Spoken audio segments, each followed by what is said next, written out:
Hello, my name is Patricia Peña.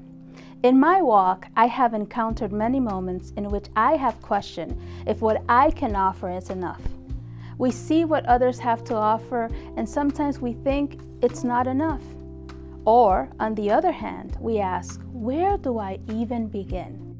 Ordinary things and people in the hands of God can do extraordinary things for God's glory. There is a story in Scripture of an unnamed boy that witnesses a marvelous miracle by just putting all he had to offer in God's hands: 2 small fish and 5 barley loaves of bread. John chapter 6 says, "Sometime after this, Jesus crossed to the far shore of the Sea of Galilee, and a great crowd of people followed him because they saw the signs he had performed by healing the sick. Then Jesus went upon a mountainside and sat with his disciples.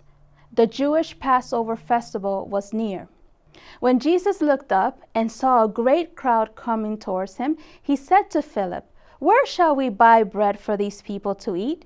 He asked this only to test him, for he already had in mind what he was going to do. Philip answered him, 'It would take more than a half year's wages to buy enough bread for each one of us to have a bite.' Another of his disciples, Andrew, Simon Peter's brother, spoke up and said, 'Here's a boy with 5 small barley loaves and 2 small fish. But how far will they go among so many?' Jesus said, 'Have the people sit down.' There was plenty of grass in that place, and they sat down, about 5,000 men. Jesus then took the loaves and gave thanks and distributed to those who were seated as much as they wanted. He did the same with the fish.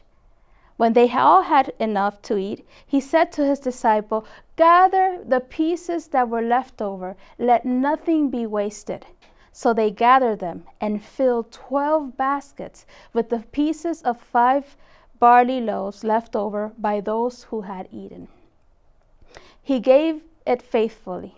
This unnamed boy experienced abundance. He saw an ordinary small thing become extraordinary in God's hands.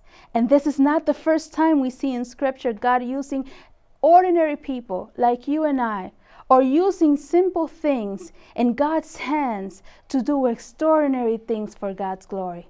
We see Moses with a staff hit a rock and water come out so that God's people didn't die in the desert.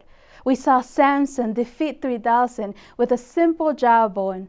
A slingshot and a few rocks bring down a giant that had tormented God's people, and the list goes on. Cindy Smith says, "It is the greatest of all mistakes to do nothing because you can only do a little. Do what you can." Ordinary things and people in the hands of God do extraordinary things for God's glory. So, when you think, where do I begin? Or you ask yourself, am I enough? I ask you the same question that God asked Moses. What is it that in your hand? Whether it is a talent, a skill, a desire to serve, put it in God's hands and see what God will do when you put it in his hands. Ordinary people like you and I put the things that we may consider small or insignificant in God's hands, and we see the extraordinary happen for God's glory. What do you have in your hands?